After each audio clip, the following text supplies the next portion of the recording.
up, everybody? A little bit of a different video today. Thought I'd try to switch it up a little bit with my content, just kind of see if this is something you guys would like more. So what we're going to be doing is we're going to be doing a Reddit reading and reaction. This is my girlfriend Emerald. She will be chiming in on some of the reactions, giving some insightful feedback. So with all that said, let's get right into the very first story.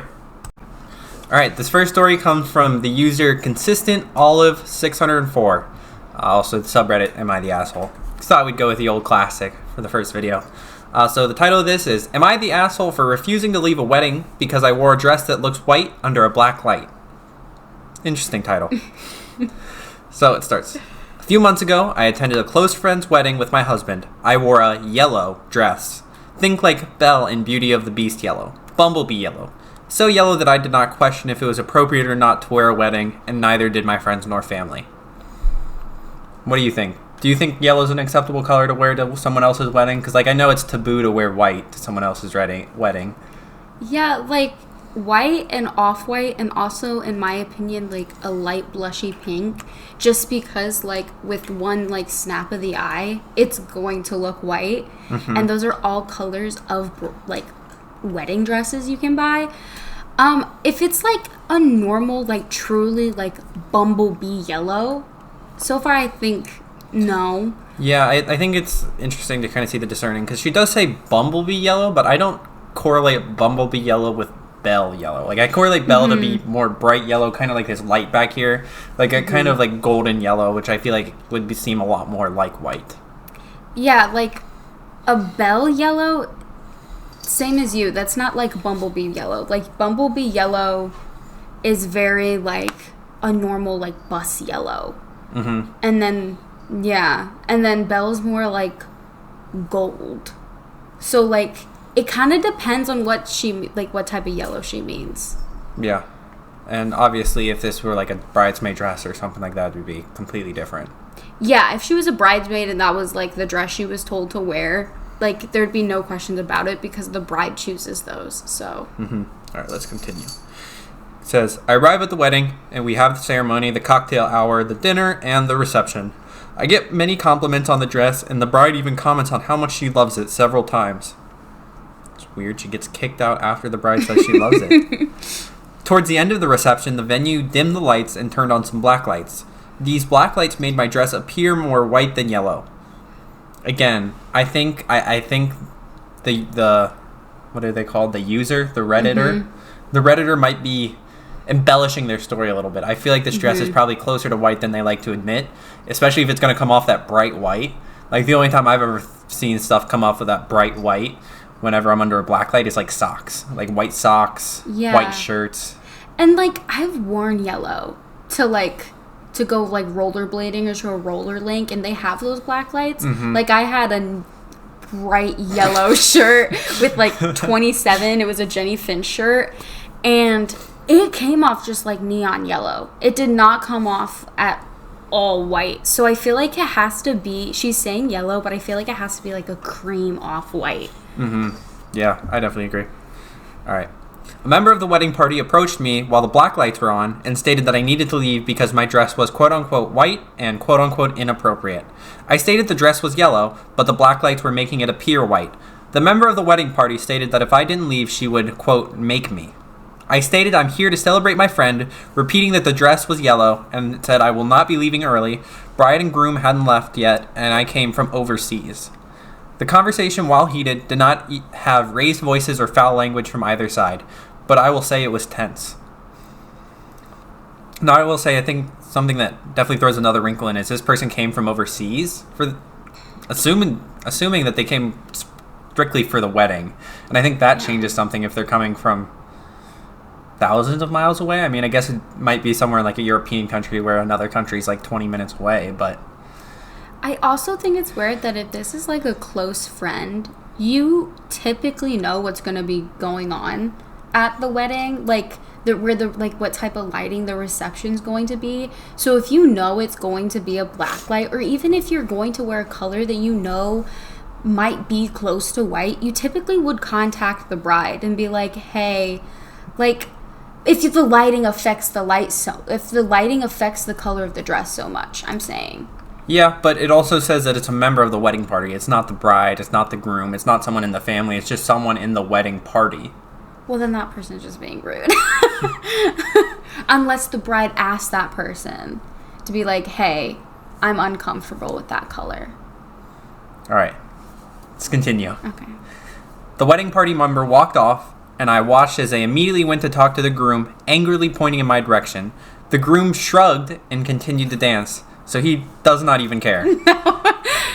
The next morning, I was approached by a different friend at breakfast, not in the wedding party, who stated that they heard what happened and that I should have left when asked because it made people, quote-unquote, uncomfortable, and that I made it about me, quote, partying rather than, quote, respecting wedding etiquette. I have felt incredibly embarrassed about this since. So am I the asshole for not leaving the wedding when asked? TLDR, wore yellow dress that looked white under black lights, was asked to leave by a member of the wedding party, didn't leave, told I made others uncomfortable by a friend the next day. I think this whole thing's kind of worded weird, because, I mean, I think from, like, if you read the title, you kind of think that there's more outrage. Mm-hmm. It just kind of seems like it was one person that was unhappy and no one else cared, and that person kind of went and gossiped a whole bunch. Yeah, I don't think they're the a-hole. Like, especially because, like, when it was pointed out to the groom, he didn't seem to care, and the bride complimented your dress. Like, if that is true, I don't think they're the a-hole at all. Sorry. And I think this is just an issue with someone in the wedding party trying to start drama. Yeah, top comment says, not the asshole. Who checks their attire under black lights to see if it, quote, passes? Ridiculousness. I understand if it appeared white under normal lights, but come on, this was an unusual circumstance at the end of the reception. You are fine, and whoever approached you are completely and utterly out of line. Some people have nothing better to do than look for problems that don't exist. Yeah, that's kind of my sentiment. It doesn't really feel like there was anything really done wrong here. It's just one person, like one cranky old man yelling, "Get off my lawn." I really wonder what was going on that there's a black light. Like, they had a roller rink or a bowling alley. Post-wedding rave. Also, as we finish this first story here, I just wanted to say, Kat has been in my lap the whole time. Alright, our second story comes from r/relationship advice from user Allshrick. Allshrick? Yeah, we're going with that. So the title of it is, Me, 29 female, and my boyfriend, 29 male, almost broke up because he frequently gazes at other girls his type. How do we move on from this? How can I overcome what he makes me feel every time he does this? It's a long title. So, let's get right into it. Happened before, but this time I almost ended our relationship because it made me remember the same scenarios that happened before. This time was more painful for me because I saw him look at the girl, which was his type. When he saw her from his left, then he turns his head to his right, carefully so that I won't notice, but I still did, to still see her because the girl was walking. I already told him about this before, and it happened again. I cried so much over this, and I'm not sure if how I feel is valid or if I'm just being immature. I want to hear the opinion of people who are in a long-term relationship who have experienced this before. Thank you in advance. I'm trying to picture of how he did this. So it's like, I don't know, it sounds like... Like, are they just sitting there? Maybe they're, like, sitting there, like, think, like, at the pool, and, like, a girl walks in front, and, like, he, like, looks over to the left to look at her, like, maybe there's, like, a glance, comes back, and then kind of acts like nothing happened, and then does another glance to the right as she's on the other side. You know that meme where the couple's, like, holding hands? Yeah, and the one guy's looking back at the... That's what I was picturing. Yeah, I mean, I don't know. At least for me, I'm kind of surprised by this. I mean, like, this feels like something that you would have a lot of in, like, teenage relationships, like high school relationships. But they're pushing 30. Yeah. And I feel like she says, I'm asking for people that have been in a long-term relationship. So I feel like you should have had this, like, talk already. And like, it's this happened boundary. before. And it's a boundary of hers. So, like, is she just not communicating that? Or like, brushing it under the rug? Or has she communicated it and he's blatantly ignoring it? Because I feel like that is more worrisome than just, like... And I mean, it's not like... the way it's being said, it's not like it's like a stare. It's just a couple of glances. Like, it may very well have just been completely unintentional. Mm-hmm. Like, I know sometimes I get caught in train of thoughts, and then you think I'm looking at one thing or another, and I'm just off in my own little world. Yeah, but I don't feel like I've ever gotten, like, mad about it. It's just like a, what you looking at? Like a jokingly, like, lighthearted thing. I don't know. I feel like this is just a boundary that's being crossed of hers. Like, but it seems repeatedly, but I feel like she also needs to be, like... But it says it's only happened once before. The way it's worded, it says, made me remember the same scenarios that happened before. So it sounds like it maybe was only a one-time occurrence with his current partner. I just feel like either it's... Like, it's not... Like, I would be mad if I just blatantly saw you checking out girls repeatedly over and over and over again. But I feel like I would communicate that to you. And, like, you would fix it. I feel like if she's communicated it and he's still doing it, that's an issue. But if he does it and she just doesn't speak up, which, like, she's about almost 30, like... Yeah, I don't know. That's where I was coming from, where it felt like this whole situation is something I'd expect from, like, a middle school or high school relationship where there's just constant jealousy and insecurity, but, like, I don't know. I mean, like, you can still be insecure at 30, but, like, you should communicate that with your partner and be like, hey, this is what I am and what I am not comfortable with. And if they don't respect it, then that's a bit of an issue. But you also do need to work on your security. Because, like, your insecurities are kind of your own responsibility to work on and improve on as time goes on. And your partner can help with those. But this just seems very high school, maybe beginning early college, but not for a 30-year-old relationship. Yeah, these comments kind of seem to have lost touch with reality, I'm not going to lie. What are they? This one says, why stay with someone who repeatedly disrespects you and hurts you? He is not going to change, so you either leave him or learn to accept it. Okay, there you go. Who hurts you?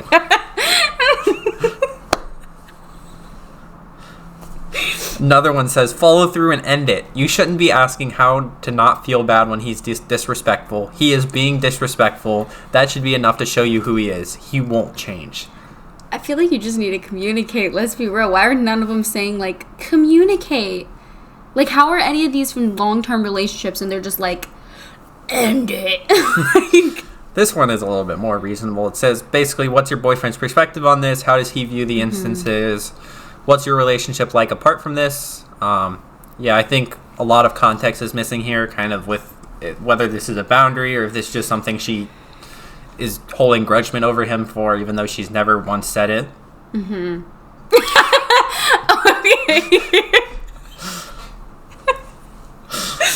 That was And then the original poster says, he first denies it, then later admit it.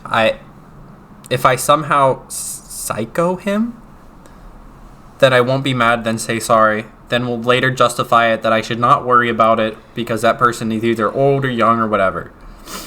Yeah, if he's denying it, that's a little messed up. Because if you're going to him and talking about it and he's just like, that didn't happen, that's like gaslighting you. And like making you feel like you're going, and I don't want to overuse that, but if you blatantly saw it and it is what you saw, and they said, I didn't do that, unless he was looking at somewhere else. I want to know where they're at. But like, it says he first denies it, then later admits it. So he denies it when she immediately pressed. Yeah. Maybe it's just defensive. But like, maybe. I don't know. If you came to me with something, you're like, hey, this is... No, I guess I do get defensive at first. And then I'm like, oh yeah, you're right. I'm sorry. Is he like? I want to know if does it say he's apologizing after? It's really like hard to read. Back. It's hard to read. It's very bad grammar. He denies it, then later admits it. If I somehow psycho him, I don't know what that means. That I won't be mad, then say sorry. So he does say sorry, but it doesn't sound the most truthful, I guess. Maybe the most... What's the word I'm looking for? I don't know. I lost the word. I just feel like this is overall very immature. Yeah. All right, third and final story coming from user JP Ross, again on r/relationship advice. Title is Feel Like Me, 23 male, and my girlfriend, 21 female, relationship is starting to decline because of our schedules. I need some advice or your thoughts on this. I might just be overthinking all of this, but if anyone has been in the same boat or has any advice, please share. I'm also just needing to vent this out. Sorry if my writing is messy and all over the place.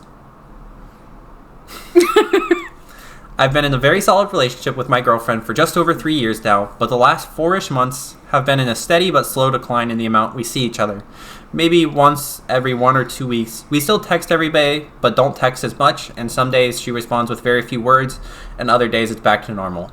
This recent period, we've only seen each other twice in the last 4 weeks, and this pattern of seeing each other once every 2 weeks is happening more and more often.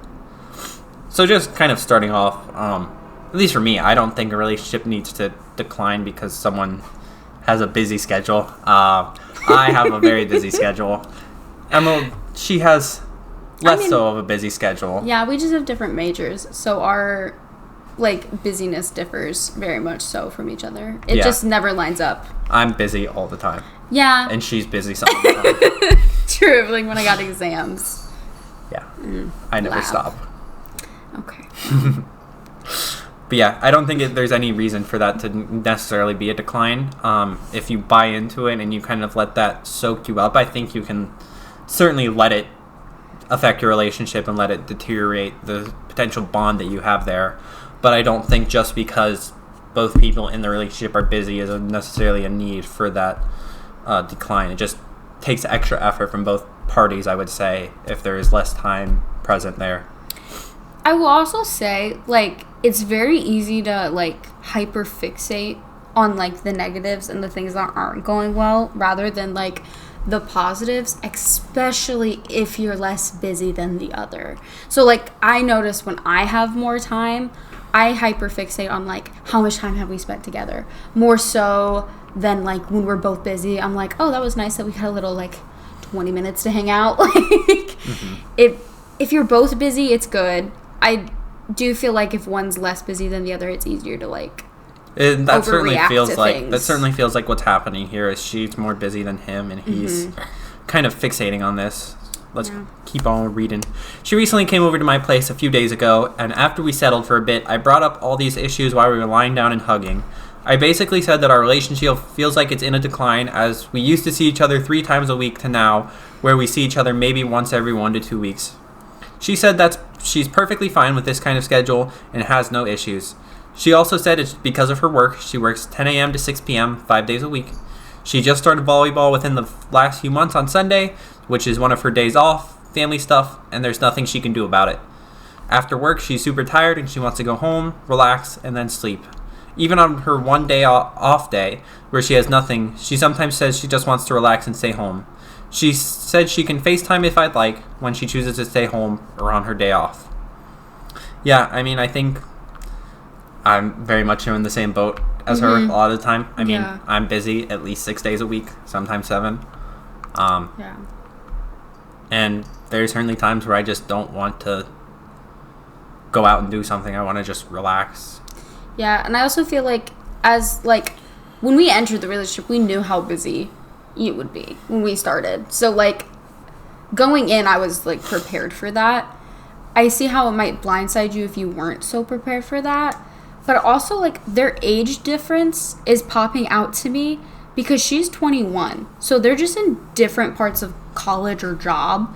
So, if she's doing volleyball, it sounds like she's in college. So, she would be sophomore, junior. Probably a junior. Or senior. That is your busiest year, typically. Mine was sophomore year, but that was because I did my schedule weird. But junior year is typically the busiest, and he would have been graduated or a senior. So I feel like time for him has just opened up. Yeah, that's kind of the thing I whenever I'm talking to my friends that have graduated. It's there's just so much more time in your schedule once all you have is a 9 to 5.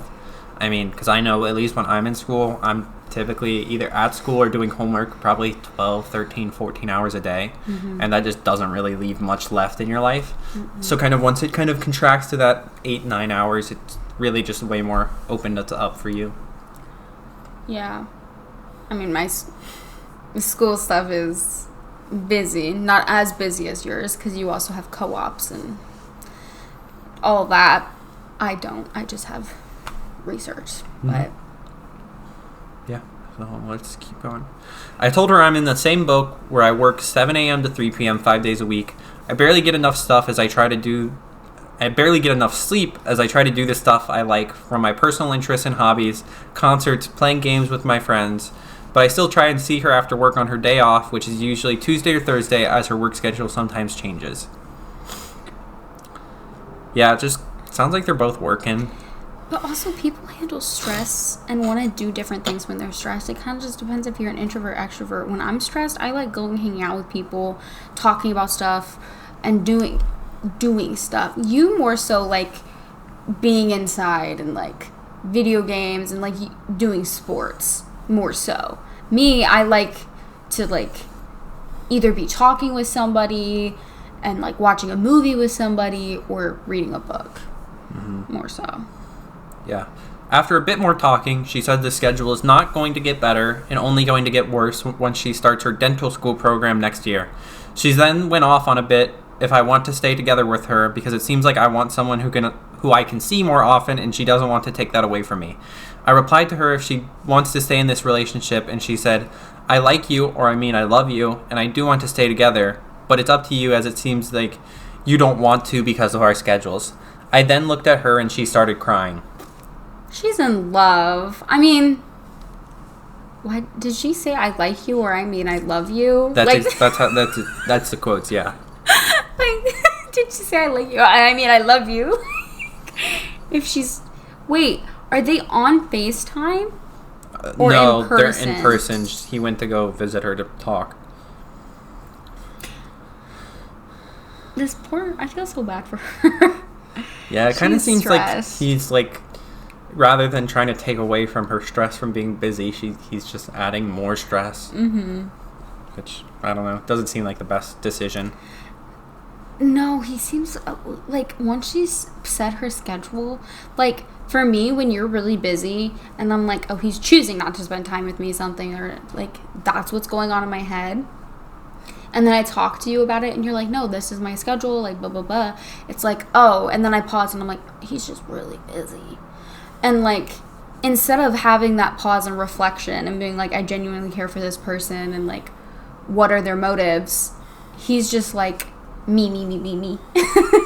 More so than us. Here's his response. It says, I immediately said I don't want to break up and throw away 3+ years.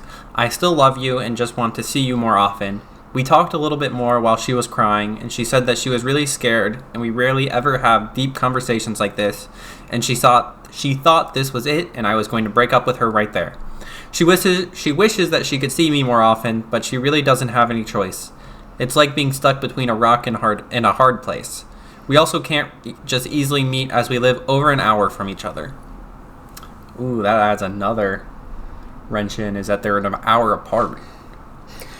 Like, if you're an hour apart, you know it's going to be long distance. Or, like, mid-distance. Especially if you live in the U.S. It's, like, middle distance. You're still in the same state. But it's...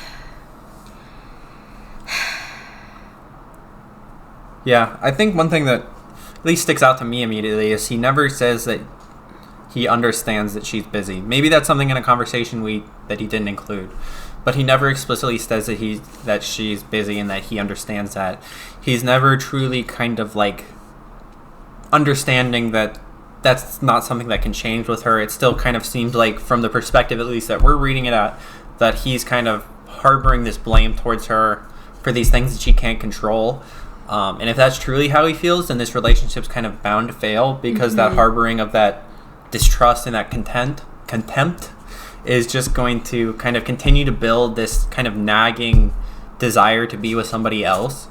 And so that's just like, if he's not able to understand and accept that, then the relationship's going to be bound to fail. Especially if they're at 3+ years and he's still like doing that. And it worries me that like, this is from his perspective, so like he's trying to make himself sound good, and we're still like, you kind of sound selfish. Like, he's trying to make himself sound good, and he still kind of sounds selfish. Yeah, let's wrap up this story here, and we can share our final thoughts.